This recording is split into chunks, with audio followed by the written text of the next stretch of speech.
इस न्यूज के प्रायोजक हैं Balaji academy, PSC coaching centre, पड़ाव चौक, मुंगेली। मुंगेली बिलासपुर मार्ग पर सड़क हादसों का सिलसिला थमने का नाम ही नहीं ले रहा। सोमवार की रात काठाकोनी के पास मोड़ पर अनियंत्रित ट्रक चालक ने निर्वाचन में लगे मार्शल गाड़ी को जबरदस्त ठोकर मार दी और ट्रक ड्राइवर मौके से फरार हो गया। दुर्घटना के बाद मुंगेली बिलासपुर मार्ग पर थोड़ी देर के लिए यातायात व्यवस्था बाधित रही, जिसे बिलासपुर पुलिस द्वारा सुदृढ़ कर लिया गया। ठोकर इतना जबरदस्त था कि मार्शल गाड़ी का अगला हिस्सा बुरी तरह से क्षतिग्रस्त हो गया और ड्राइवर भी गंभीर रूप से घायल हो गया, जिसको इलाज के लिए सिम्स भेज दिया गया है।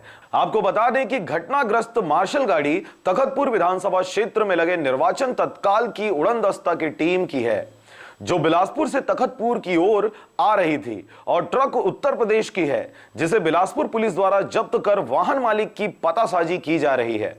बिलासपुर से कैलाश कुमार के साथ ब्यूरो रिपोर्ट, आरजे रमजाजर।